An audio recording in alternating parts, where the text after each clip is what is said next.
사랑하는 여러분, 신앙생활을 잘 하려면 이 안목이 중요합니다. 멀리 내다보는 안목이 중요합니다.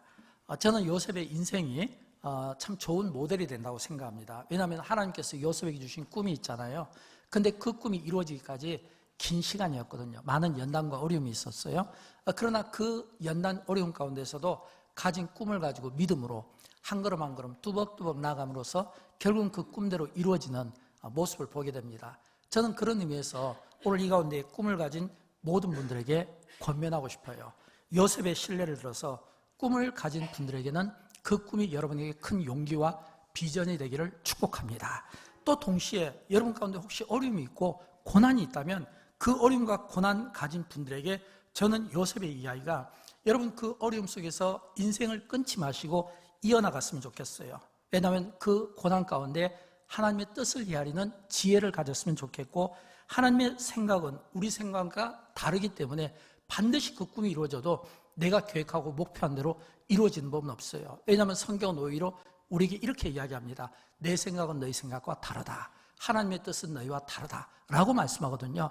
나와 다르기 때문에 내가 원하는 대로 방법대로 하나님께서 내 인생을 인도해 주시지 않기 때문에 그것 때문에 절망하기보다는 오히려 그 가운데서도 하나님의 섭리를 믿고 주권을 믿는 믿음의 길을 저와 여러분이 걸어가기를 주님의 이름으로 축원드립니다. 오늘 본문을 보면 그 배경을 잠깐 설명드리겠습니다. 배경은 요셉의 형들이 세겜에서 양들을 치고 있습니다.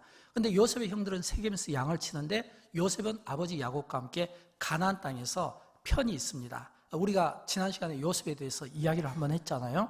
어떤 이야기를 들었냐면 요셉이 꿈을 꿨다고 했잖아요. 근데 그 꿈 때문에 형들이 미워했다고 했죠. 시기했어요. 근데 아버지도 꾸질렀지만 나무랐지만 그러나 아버지는 그 요셉의 꿈을 마음에 두었다고 했습니다. 그리고 요셉에게 채색 옷을 입혔다고 했잖아요. 그러니까 이렇게 생각하면 돼요. 지금 형들은 세겜에 가서 양떼를 치면서 힘들게 노동하는데 그 아들 요셉은 아버지의 품속에서 사랑을 받으며 보호 속에 살아가더라. 이렇게 우리가 이해할 수가 있겠습니다. 근데 이 야곱이 갑자기 이 요셉을 불러서 심부름을 시킵니다. 요셉아, 너 세겜에 있는 형들을 좀 가봐라. 형들이 잘 있는지 한번 안부를 묻고 양들이 잘 있는지 한번 살펴보라. 근데 이렇게 이야기할 때 이 야곱이 걸리는 게 있을 거예요. 그게 뭐냐면 세겜이거든요. 세겜하면 야곱의 인생에서 가장 지우고 싶은 대표적인 장소일 겁니다. 왜냐하면 여러분 아시잖아요. 세겜은 어떤 곳이냐면 야곱의 딸이 거기에서 세겜성 추장의 아들에게 폭행당한 사건이 있었거든요. 또 그것 때문에 이 야곱의 아들들이 화가 나서 그 분노를 이걸 갖다 사귀지 못해서 세겜성 추장과 모든 남자들을 속이고 할례를 받게 한 다음에 끔찍한 사륙과 함께 그리고 모든 물건들을 갈취하는 끔찍한 사건. 그래서 그것 때문에 야곱이 너무 두려운 마음에 야반도주했던 바로 그 장소가 세겜이거든요. 그러니까 이 세겜에서 야곱의 아들들이 양을 치고 있는 건 맞는데 한편으로는 걱정이 된 거예요. 그래서 요셉에게 한번 가봐라. 이 말은 형들이 지금 세겜에서 무사한지, 그리고 또 그 딸들은 그 양들은 무사한지 이걸 좀 살펴보기 위함이었던 겁니다. 그리고 요셉이 아버지 야곱의 말을 듣고 순종하여 이제 세겜에 갑니다. 근데 세겜에 갔는데 벌써 형들은 이번엔 도단으로 또 장소를 옮겼대요. 근데 이 가나안 땅에서 세겜에서 다시 이 도단까지 한 거리가 한 3일길 정도 되거든요. 그거는 상당히 먼 길이잖아요. 그래서 이번엔 또 요셉이 아버지의 그 뜻 약속이 심부름이 있으니까 도단까지 가는 거예요. 근데 도단까지 가는데 이 도단까지 오는 이 동생 요셉을 형들이 멀리서 바라보는 겁니다. 멀리서. 근데 바라보았는데 딱 동생을 보면 3일 길이잖아요. 그러면 사실은 이 동생을 보면 반가운 마음에 야 반갑다 동생아 이러면서 달려가야 되잖아요.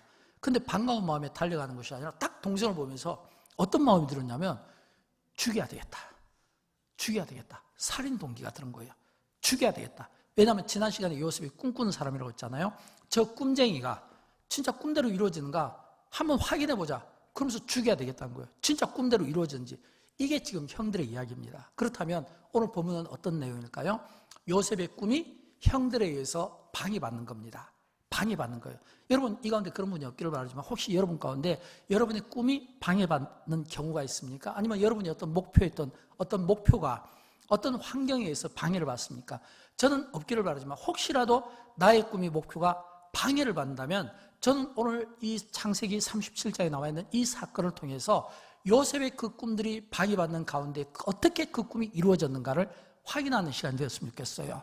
근데 이 형들이 두 가지로 방해를 해요. 이 형들이 두 가지로 방해하는데, 첫째는 뭐냐면 잔인성입니다. 잔인성. 참 인간이 이렇게 잔인할 수 있을까? 왜냐하면 본문 20절에 보면 그를 죽여 한 구덩이에 던지고 우리가 말하기를 악한 짐승이 그를 잡아먹었다자 이랬거든요. 그를 죽여. 이 살인 동기거든요. 그러니까 사실은 이 가장 보호를 해줘야 될 동생을 한둘도 아니고 10명의 형들이 죽이자 이런 마음을 가진 거예요. 굉장히 잔인한 이런 악한 생각이 있었다라고 하는 겁니다.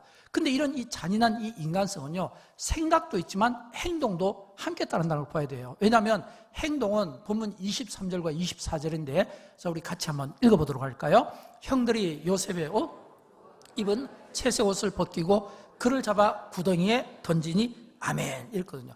이건 행동입니다.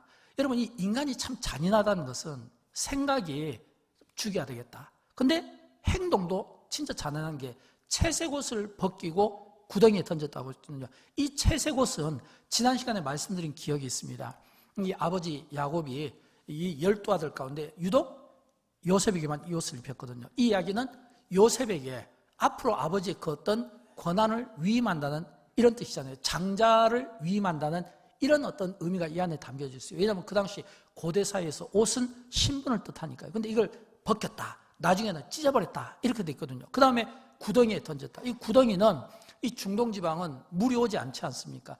우기 때만 물이 오는데 이 우기 때의 물을 최대한으로 많이 받으려면 큰 항아리를 만들어서 땅에다 묻어놓고, 그리고 우기 때 온 그 물이 이렇게 밖으로 수증기로 나가지 않도록 입구는 작게 그리고 안에는 크게, 그러니까 한번 들어가면 이게 자의에 의해서는 절대 나올 수가 없는 구덩이예요. 그러면 이건 요셉의 입장에서 볼 땐 절망이잖아요. 옷이 찢기고 구덩이에 들어갔다. 이건 뭐냐면 완전히 소망이 없는 그런 삶을 이야기하는 겁니다. 요셉 입장에서 볼 때는 얼마나 참 고통스럽겠습니까? 아마 요셉은 이 형들에 의해서 지금 죽임을 당하려고 하는 상황이었거든요. 지금 이 항아리 속에 떨어졌거든요. 그러면 우리는 생각할 수 있잖아요. 동생이 형한테 할 수 있는 표현이 뭐가 있습니까? 형 살려주세요. 형 건져주세요. 형 살려주세요. 건져주세요. 얼마나 애원했을까를 한번 우리가 생각을 해봐야 돼요. 진짜 많이 애원했을 거예요. 아마 이 동생이 지금 만약 그 상황에서 형들이 떠나버리면 이제는 방법이 없거든요. 짐승의 밥이 될 수밖에 없는 상황인데 얼마나 그가 애타게 애원하며 눈물을 흘렸을까라고 하는 겁니다. 훗날 이제 이 요셉의 형들이 회고하는 때가 있습니다. 언제냐면 이제 나중에 창세기 이제 멀리 끝에 가면 결론 부분에서 요셉이 총리로 있을 때 기근 당하잖아요. 그때 요셉의 형들이 곡식을 구하기 위해서 애굽으로 오거든요. 근데 이때는 이 요셉의 형들을 봅니다. 그러니까 지금 오늘 본문에서는 요셉의 형들이 형을 보면 요셉의 형들이 요셉을 보면서 죽이려고 했는데, 나중에 창세기 42장에서는 형들이 요셉을 본 게 아니라 요셉이 먼저 형을 보는 거예요. 그리고 요셉이 자기 신분을 숨기고 신문을 합니다. 신문하는 목적은 아버지가 살아있는지를 확인하고 싶었고 동생 베냐민이 살아있는지 확인하고 싶었던 거예요. 그래서 신문을 하는데 이 신문은 지금 뭔가 살펴보기 위한 신문이었거든요. 근데 형들이 괴로움을 당하면서 딱 떠올리는 게 뭐냐면 자기 동생을 괴롭히고 그 동생이 그렇게 살려달라고 할 때 외면했던 그 사건을 떠올리면서 후회하고 있는 겁니다. 우리 같이 한번 읽어보도록 할까요? 우리가 아우의 일로 말미암아 범죄하였도다. 그가 우리에게 애걸할 때에 그 마음의 괴로움을 보고도 듣지 아니하였으므로 아멘. 이렇게 되어 있거든요. 여러분, 이걸 보면 이 요셉이 그 항아리 속에서 얼마나 애걸했을까라고 하는 겁니다. 얼마나 애걸했을까. 그런데도 불구하고 이 인간의 잔인성은요, 그것으로 끝나는 게 아니에요. 그렇게 애걸할 때 형들은 무엇을 했을까요? 형들은 음식을 먹고 있었습니다. 본문 창세기 37장 25절을 보면 그들이 앉아 음식을 먹다가 이랬거든요. 한쪽에서는 형들이 웃으면서 마치 자축하는 기분으로 음식을 먹는 거예요. 한쪽에서는 동생이 빠져서 살려달라고 애걸을 하는 겁니다. 그래서 우리는 여기서 깨달아야 되는 게 있어요. 그게 뭐냐면 가까운 사람들을 조심하라 이겁니다. 가까운 사람들을 조심해야 됩니다. 왜일까요? 모든 인간의 죄는 어디에서 나올까요? 질투심에서 나옵니다. 모든 인간의 죄는 질투심에서. 질투, 사랑받지 못한 질투, 인정받지 못한 질투, 타인이 나보다 잘 되는 질투, 그냥 싫은 거예요. 모든 게 이 질투심에서 나온 거예요. 근데 이 질투가 멀리 있는 사람하고는 관계가 없어요. 가까이 있는 사람이 항상 질투를 느끼게 되라고 하는 겁니다. 여러분, 가까이 있는 사람을 조심해야 돼요. 여러분, 우리가 최초의 살인이 어떻게 일어난 줄 아시죠? 카인이 동생 아벨을 죽인 겁니다. 근데 카인과 아벨은 지금 요셉은 배다른 형제라고 할 수도 있지만 카인과 아벨은 인류 최초의 아담의 두 아들이잖아요. 근데 왜 죽였을까요? 카인이. 왜 하나님이 내 제사는 받지 않고 연락하지 않고 왜 동생의 제사만 연락하냐, 이거 기분 나쁘다 이거예요. 질투심이죠. 그 질투심이 최초의 살인을 하게 되었고, 더 중요한 것은 모든 인간 안에는 아담의 원죄가 있듯이 이 카인의 이 질투라고 하는 이 질투의 유전자가 우리 모든 인간의 혈관을 타고 들어가는 거예요. 그래서 이 질투심 때문에 살인도 하고 미워도 하고 배신도 하고 말을 만들어내기도 하고, 이런 질투심이 끊임없이 우리를 괴롭히고 있는 겁니다. 그래서 우리는 차단 기도가 필요해요. 이런 질투심의 공격으로부터 차단하는 이런 기도를 우리가 하나님 앞에 들을 수 있어야 돼요. 하나님, 오늘 내가 질투가 자꾸 생기려고 하는데 좀 저를 차단해 주세요. 마음도 좀 닫게 해주시고 눈도 좀 닫게 해주시고 귀도 좀 닫게 해주시고, 또는 내가 다른 사람들에게 내 질투심 때문에 피해를 주려고 하면 역시 또 하나님 나를 통제해 주세요. 이런 어떤 질투심을 차단시킬 수 있어야 돼요. 왜냐하면 인간 안에는 이 질투심이라고는 이 질투가 오늘 이 혈관을 통해서 타고 들어가기 때문에 그렇습니다. 저는 우리 가운데 한 분도 이런 질투심 때문에 요셉의 형들과 같은 이런 어리석은 일들을 하지 않기를 주님의 이름으로 축원드립니다. 두 번째는요, 이 요셉의 형들이 그렇게 잔인할 정도로 생각과 행동, 그리고 질투심이 있었는데, 두 번째는요, 이 속이는 겁니다. 속이는 거. 이것도 진짜 장난이 아니에요. 왜냐하면 오늘 본문 31절에 보면, 우리 같이 한번 읽어보도록 할까요? 그들이 요셉의 옷을 가져다가 숫 염소를 죽여 그 옷을 피해 적시고, 이랬잖아요. 숫 염소를 죽여 그 옷을 피해 적시고. 이 말은 이제 야곱의 아들들이 요셉이 죽지는 않았는데 죽은 것처럼 속여서 지금 아버지한테 보고를 하는 겁니다. 이런 속이는 역사, 이것도 마찬가지예요. 이 가인의 어떤 이 질투심이 어떤 우리의 혈관을 타고 있는 것처럼 이 아브라함의 가계 속에 있어. 아브라함은 믿음의 사람이지만, 그러나 또 이 아브라함이 또 믿음의 사람이면서 또 동시에 또 그가 믿음 못지않게 가족들에게 유전한 게 뭐냐면 이 거짓말하는 거잖아요. 애굽으로 내려갔다 애굽 왕이 부인을 탐내니까 여동생이라고 속이지 않습니까?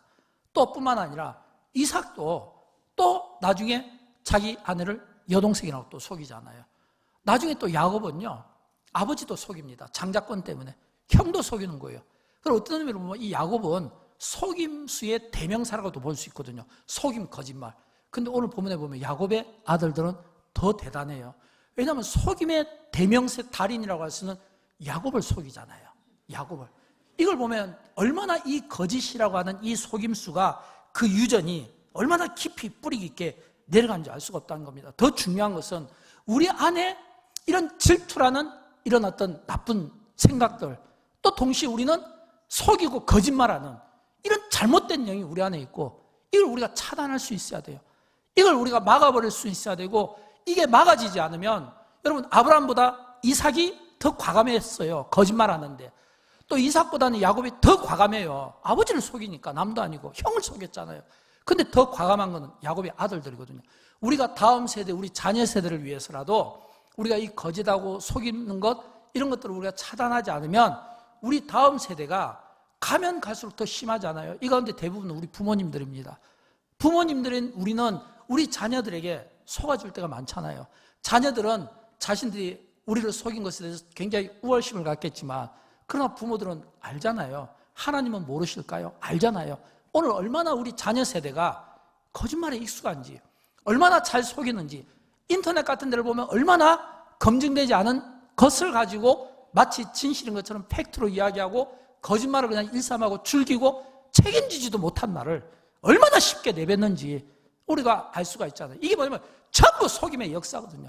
이런 이 요셉의 형들에게는 이 거짓과 속임과 이런 이 질투심이 결국은 이 요셉이라고 하는 한 젊은 청년의 이 꿈을 무너뜨리게 되고 방해하게 되더라라고 하는 겁니다. 그래서 우리는 우리 자녀 세대들을 위해서 우리가 기도를 많이 해야 되는데, 특별히 우리 자녀 세대를 위해서 이런 기도를 드려야 됩니다. 하나님, 우리의 자녀들이 정직하게 살아가게 해주시고 속임과 거짓과 질투로부터 보호받게 해주십시오. 세상의 악과 유혹으로부터 보호받게 해주십시오. 이런 이 기도를 우리 자녀 세대를 위해서 우리 부모 세대가 계속해서 들을 수 있어야 되는 거예요. 왜냐하면 그만큼 이 세대는 진실과 거짓을 구분할 수 없는 이런 시대를 우리가 살아가고 있고, 그런 그 혼돈의 시대에서, 어둠 속에서 우리가 살아가고 있다고 하는 겁니다. 그래서 하나님이 우리 자녀들을 도와주고 하나님이 우리를 도와주셔야지, 하나님이 우리 자녀들을 책임져 주시고 우리를 책임져 주시지 않으면 너무 많은 희생자들이 나올 수 있다는 것을 우리가 볼 수 있어야 됩니다. 여러분, 저는 이 야곱의 아들들을 보면서 참 불쌍하다는 생각을 많이 합니다. 왜냐하면 거짓말은 그 속성이, 한 번 거짓말하면 그 거짓이 또 이어지거든요. 근데 그들은 거짓말이라고 생각 안 할 거예요. 그냥 이유고 변명입니다. 그러니까 이유가 많은 사람, 변명이 많은 사람은 사실은 거짓말하는 거예요. 이런 생각을 해요. 야곱의 아들들이 아버지 야곱에게, 아버지, 동생이 짐승에 의해서 죽었습니다. 옷을 보십시오. 옷이 다 찢겨져 있습니다. 그러면 아버지가 이야기할 거예요. 진짜 죽었냐? 죽은 게 맞습니다. 어디에서 죽었냐? 거짓말하겠죠. 어떻게 죽었냐? 거짓말하겠죠. 진짜 죽은 건 맞냐? 거짓말하겠죠. 계속 거짓이 반복되는 이런 어떤 거짓과 속임의 이런 어떤 역사, 이 반복이 있을 수 있다는 겁니다. 그래서 우리가 하나님 앞에 정직하게 살아야 되고, 하나님 앞에서 어떤 거짓의 공격 앞에 섰을 때, 정직을 요구받을 때 우리가 하나님 앞에 이 정직성을 보여줄 수 있어야 되는 겁니다. 그럼 여러분, 누가 정직한 삶을 살을까요? 누가 거짓말하지 않고 살을까요? 하나님의 주권과 섭리를 믿는 사람들입니다. 하나님의 주권과 섭리, 우리가 조금 전에 읽었던 이 본문 말씀은 요셉 입장에서 보면 자기 꿈이 형들에 의해서, 악한 형들에 의해서 지금 방해받고 있는 거예요. 두 가지 방해예요. 악한 인간성과 속임수 때문에. 그런데 그럼에도 불구하고 또 하나님의 섭리를 믿기 때문에 그 하나님의 그 섭리와 그 주권은 그 가운데서도 하나님께서 요셉을 보호하시는 장면을 또한 우리는 오늘 본문에서 만나게 된 겁니다. 두 가지로 보호를 하거든요. 첫째는 내적으로 보호하는데, 그 10명의 형들 가운데 2명, 루벤과 유다를 통해서 형제들의 마음을 돌려놓는 겁니다. 오늘 본문에 보면 나오는데 21절과 22절 그리고 26절과 27절을 보면 나오는데, 21절에는 루벤이 듣고 그랬거든요. 루벤이 뭐라고 이야기하냐면 21절에서 요셉을 그들의 손에서 구원하려 하여 이르되 우리가 그의 생명은 해치지 말자. 또 루벤이 이야기합니다. 피를 흘리게 하지 말자. 그냥 구덩이에 던지고 손을 대지 말자. 이게 지금 루벤이 하는 이야기거든요. 그 다음에 26절을 보면 또 유다가 이렇게 이야기해요.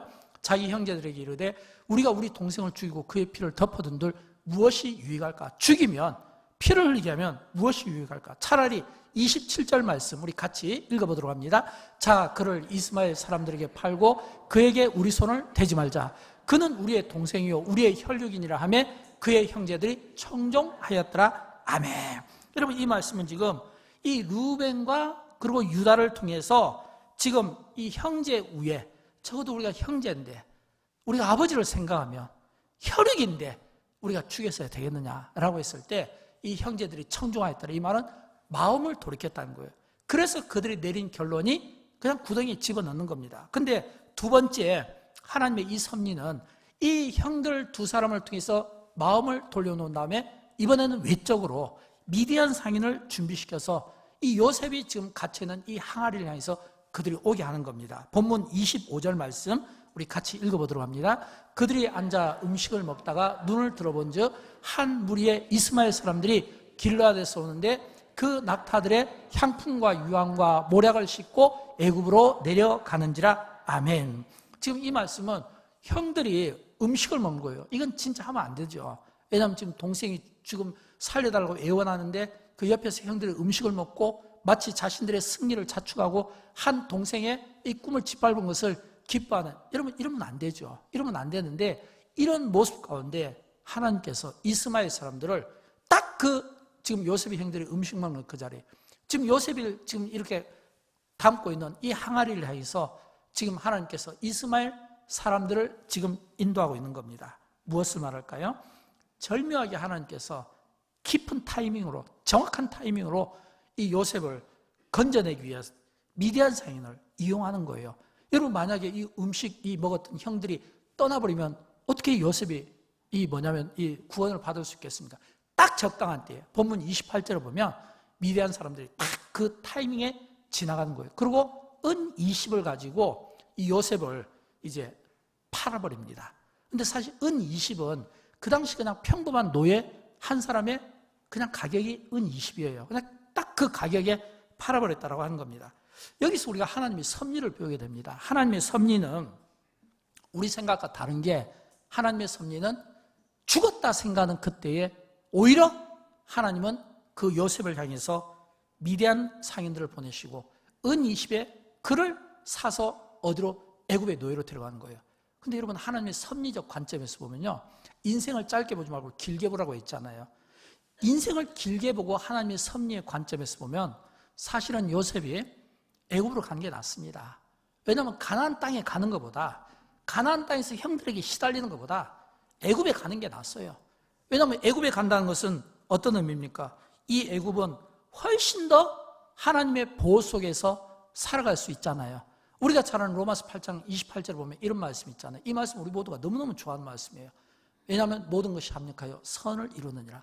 하나님은 선하신 분이시고, 하나님의 선하심에는 후회함이 없고, 하나님의 이 선하심 속에서는 인간의 생각과 악행과 그리고 인간의 모든 이런 삶을 다 포함해서 하나님은 선하시다는 것은, 그 선하심은 항상 우리가 생각한 것과 같은 방법은 아니지만 우리가 생각한 그 이상으로 하나님은 우리를 들어 쓰시는 겁니다. 그래서 요셉의 꿈의 성취를 위해서는 애굽이 나왔던 겁니다. 왜냐하면 애굽으로 가게 되면, 이 애굽은 농경 문화가 발달되어 있었거든요. 왜냐하면 애굽은, 이 이집트는 막 나일강이 있거든요.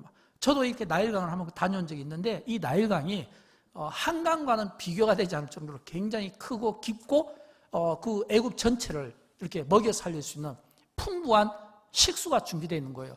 이런 이 식수가 풍부한 강이 있다는 것은 농경 문화가 엄청 발달될 수밖에 없거든요. 평지니까. 그러니까 이 애굽은 농경 문화로 이렇게 성장한 나라거든요. 근데 이 야곱의 가족들은 전부 다 아브라함 때부터 유목민이잖아요. 그러니까 유목민이기 때문에 이 유목 사람들이 이 농경 문화 사람들과 충돌을 빚을 이유가 없어요. 오히려 농산물과 그리고 이 가축을 서로 교환하고 서로 상호 협력하니까 더 좋은 관계로 발전할 수밖에 없는 거예요. 그래서 야곱이 이제 애굽으로 오지 않습니까? 올 때는 70명이었지만 그러나 나중에 200만 명까지 커지잖아요. 더 중요한 것은 모세가 태어나잖아요. 모세가 애굽의 왕자의 신분으로. 그래서 이 모세가 애굽의 모든 학문과 지식과 정치와 지도자로서 그가 이스라엘 백성들을 40년 동안 광야로 이끄는 모든 이 지도자로서 그 과정을 전부 다 마치잖아요. 무엇을 뜻할까요? 하나님이 우리를 쓰실 때, 하나님이 쓰시는 방법 가운데 하나가 뭐냐면, 하나님은 우리를 쓰실 때 우리에게 꿈을 주기도 하고 비전을 주기도 하고 또는 어떤 환상을 주기도 하고 또는 어떤 도전의식을 주어서 또는 어떤 목적의식을 주어서 믿음을 주어서 우리를 쓰십니다. 그런데 쓰실 때 어떤 분에게는 평안한 길을 걸어가기도 하지만 어떤 경우에는 굴곡을 만나기도 하고 때로는 인생의 어려운 벽에 부딪히기도 하고 때로는 상처를 받게 하기도 합니다. 하나님이 하시는 일이에요. 이건 우리가 알 수가 없는 거예요. 그러나 중요한 것은 하나님은 하나님이 주신 꿈이라면, 하나님이 주신 인생의 길이라면 내가 상처를 받는다 하더라도 하나님은 그 상처까지도 이용해서 사용하시고 들어쓰시는 분이신 것을 믿으시기 바랍니다. 여러분, 요셉이 17세에 꿈을 꾼 거예요. 그리고 그 꿈 가지고 그가 애굽의 총리가 될 때까지 무려 13년 동안 그가 요셉이 얼마나 많은 연단을 그가 노예 신분으로 보디발의 가정에서 감옥에서 그가 당해야만 했겠습니까? 그때마다 그는 상처를 받지 않았겠습니까? 형들에게 배신당하고 형들에게 이 버림받을 때 상처가 있지 않겠냐는 거예요. 근데 하나님은 그런 그 상처를 상처로 내버려 두시는 것이 아니라 그 상처를 싸매시고 쓰시고 그 상처를 통해서 오히려 이 요셉을 더 크게 세우신다고 하는 겁니다. 저는 여러분 가운데 그런 분이 없기를 바라지만 혹시라도 여러분의 꿈이 방해를 받습니까? 포기하지 마십시오. 여러분이 상처를 받습니까? 낙심하지 마십시오.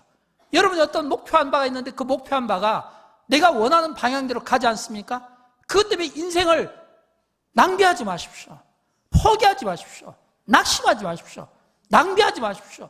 하나님의 섭리를 믿는다는 것, 하나님의 뜻 가운데 세움받는다는 건요, 낭비하는 것이 아니라 오히려 그 가운데서도 하나님의 일하심을, 요셉이 이게 보면 자기 인생을 끊어서 보면 이게 딱 버림받은 것 같아요. 깊은 상처가 있을 수 있거든요. 그러나 그가 섭리의 관점에서, 하나님의 섭리의 관점에서 보면 그 가운데서 형 루벤을 통해서, 유다를 통해서 하나님이 나를 살리시는구나. 웅덩이에 넣었는데 하나님께서 미디안 상인들을 통해서 또 나를 살리시구나. 그래서 우리는 오늘 본문을 통해서 우리가 몇 가지 깨달음을 갖는데, 그 몇 가지 깨달음 중에 첫째는, 우리가 참 인생이 불행한 것은 꿈이 도전받아서가 아니라 꿈이 없어서 불행한 겁니다. 여러분, 많은 경우 사람들은 불행을 이야기할 때 그 불행은 꿈이 없어서 그래요. 왜 사람들이 질투할까요? 왜 사람들이 방해할까요? 꿈이 없으니까 그래요. 꿈이 없는 사람들의 특징은 꿈 있는 사람들을 보지를 못하는 겁니다. 방해하고 미워할 수밖에 없어요. 왜냐하면 꿈이 있다는 것은 그 사람의 미래가 있다는 거거든요. 그러니까 저 사람이 꿈이 있나 없나, 그거는 그 사람의 미래가 있나 없나를 보면 알 수가 있어요. 그 사람의 미래가 없다, 이건 꿈이 없는 거예요. 꿈이 없으니까 자연히 질투하고 미워하고 시기하고 계속해서 그 꿈을 짓밟아버리는 거잖아요. 그러나 꿈이 있는 사람은 미래가 있습니다. 저는 성경을 보면서 특별히 이사야서 11장을 묵상할 때마다 막 제 가슴이 뛰는 막 그 마음을 주체할 수가 없어요. 왜냐하면 이사야서 11장에 보면 우리가 잘 아는 말씀이잖아요. 이사야가 꾼 그 환상 가운데 어떤 내용이 나오냐면, 어린아이도 나오고 사자도 나오고 독사도 나오고, 그리고 또 힘없는 가축도 나오고, 그래서 힘 없는 가축과 힘 있는 싸나운 짐승이 서로 싸우지 않는 나라, 또 어린아이가 손을 넣어도, 독사의 굴에 손을 넣어도 독사가 물지 않는 해함이 없는 나라, 이런 나라를 이사야가 꿈꿨던 것처럼 저에게도 그런 꿈이 있습니다. 이사야서 11장에 나타난 하나님의 아름다운 나라, 사나운 짐승과 약한 짐승과 어린아이와 그리고 맹수와 독사들이 서로 해대지 않고 서로 침묵하고 평화로운, 그래서 물이 바다를 덮는 것처럼 여호와의 지식이 온 세상을 덮는, 거기에서 얻은 차관 가운데 하나가 뭐냐면 2020 세계선교 비전이거든요. 세계선교의 비전을 폈다라고 하는 겁니다. 그런 것처럼 여러분, 우리는 꿈 없이 사는 인생이 아니라 꿈 있이 살았으면 좋겠고, 꿈이 있다는 것은 행복한 인생인 거예요. 미래가 있다는 겁니다. 미래 없는 인생이 아니라 미래 있는 인생으로 저와 여러분이 살아들기를 주님의 이름으로 축원드립니다. 두 번째는요, 꿈의 성취를 위해서는 반드시 동기부여를 하는 사람이 있어야 됩니다. 동기부여를 하는 사람. 어느 프로그램을 보니까 우연히 어느 누군가가 출연을 했다는 거예요. 근데 원래 자기는 출연할 자격 조건이 안 돼요. 근데 우연한 기회에 출연을 했는데 그 출연을 통해서 인생의 터닝 포인트가 된 거예요. 다시 말하면 그 자격 안 되는 그가 어떤 예능 프로그램에 출연하면서 거기에서 자신감을 가진 거예요. 꿈을 가진 거예요. 이 꿈을 가졌다는 건 뭐냐면 그 한 번의 그 경험이 자기 인생에 굉장히 업그레이드를 막 시켜준 겁니다. 저는 여러분 그랬으면 좋겠어요. 어떤 한 사건이, 어떤 한 모임이, 어떤 한 단체가 나를 갖다가 막 이렇게 업그레이드해서 동기부여를 해줬으면 좋겠어요. 이 가운데 새신자들도 많으세요. 영광교회를 처음 오신 분도 있어요. 저는 여러분이 예배를 드리는 이 가운데 참 이 예배가 좀 어색하고 좀 불편하고 아직은 내가 적응이 안 되지만, 그러나 영광교회에서 예배 드리는 이 한 번의 예배가 내 인생의 터닝 포인트가 되었으면 좋겠어요. 구역 예배 한 번 들을 때, 구역 모임 한 번 갔을 때, 또는 성경 공부 한 번 했을 때 이 성경 공부를 통해서 내가 몰랐던 것들이 깨달아지면서 하나님에 대한 깊이 있는 신앙을 가졌으면 좋겠어요. 이게 동기부여입니다. 저는 영광교회가 또는 구역이 이런 동기부여를 많이 할 수 있기를 주님의 이름으로 축원드립니다. 그러나 우리가 역으로 이런 동기부여를 많이 하면 좋은데 남의 옷을 찢는 인생은 되지 마십시오. 남의 옷을 찢는 인생은 되지 마십시오. 남의 옷을 찢으면 내 옷도 찢기는 겁니다. 여러분, 이 형들이 요셉의 옷을 찢었잖아요. 그러면 그들은 안 찢길까요? 그렇지가 않아요. 본문 29절에 보면요, 루벤이 자기가 한 일을 후회하면서 자기 옷을 찢으면서 회개했다는 말이 나옵니다. 또 본문 34절에 보면 야곱이 그 요셉의 소식을 듣고 마음이 찢어진 마음으로 또 자기 옷을 찢었다는 거예요. 그러니까 내가 남의 옷을 찢으면 나도 똑같이 내 옷이 찢긴다는 것을 우리가 알아야 되는 겁니다. 반면에 내가 누군가의 꿈을 키워준다면 내가 누군가의 꿈을 키워주면서 그 공동체를 살려주는 겁니다. 공동체를 축복하는 거예요. 저는 우리가 누군가의 옷을 찢는 이런 인생이 되지 마시고 축복하고 세워주는 인생으로서 공동체 전체가 복을 받는데 저와 여러분이 쓰임받기를 주님의 이름으로 축원드립니다. 마지막으로 세 번째, 하나님의 인도하심입니다. 시편 37편 23, 4절 우리 같이 읽어보도록 할까요? 여호와께서 사람의 걸음을 기뻐하시나니 그는 넘어지나 아주 엎드러지지 아니하면 여호와께서 그의 손으로 붙드심이로다. 아멘. 저는 이 말씀을 너무 좋아합니다. 사랑하는 여러분, 우리가 살아가다 보면 인생이 여러 번의 시련을 당할 때가 있습니다. 근데 시련을 당할 때 인생을 끊어서 보면 시련이에요. 그러나 인생을 독수리의 긴 안목을 가지고 멀리서 또는 높은 곳에서 내려다보면 이것은 과정입니다. 여러분 혹시 내가 지금 시련을 당하고 있다고 생각하십니까? 시련이라고 생각하지 마시고 과정이라고 한번 생각해 보십시오. 과정. 그리고 이 과정은 어떤 의미를 갖냐면 하나님의 주권과 섭리를 믿기 때문에 하나님은 이런 과정을 통해서 나를 다듬어 가시는 겁니다. 다듬어 가시는 거예요. 그러니까 이 요셉이 형들에게 엄청난 상처를 받잖아요. 보디발에게 상처를 받잖아요. 보디발의 아내에게 상처를 받잖아요. 또 그 죄수들에게 상처를 받잖아요. 근데 그 많은 그 상처가 상처로 생각하면 상처가 되고 나중에 이게 복수의 칼날이 되지만 오히려 그 많은 그 상처를 통해서 억울한 일을 당해보니까 용서하는 마음으로 바뀌잖아요. 그러니까 요셉이 형들을 용서하잖아요. 품잖아요. 여러분 이게 꿈 있는 사람의 특징입니다. 꿈이 있는 사람은 하나님께서 내 인생을 책임져 주실 것을 믿기 때문에 그 믿음으로 꿈을 가지고 나가니까 내 인생은 모든 사람들에게 관대함을 갖게 되고 모든 사람들에게 용서하는 마음으로 바뀌게 된다는 거예요. 이게 하나님의 섭리와 뜻 가운데 살아가는 우리 인생의 모습 아닐까요? 저는 저와 여러분 우리 모두가 하나님이 주신 이런 이 귀한 특권을 아름답게 사용함으로 말미암아 세상을 살리고 세상을 구원하고 교회를 살리고 성도들을 살리고 성도들을 구원하는 이 거룩한 일에 아름다운 선한 도구로 저와 여러분이 쓰임받기를 주님의 이름으로 축원드립니다.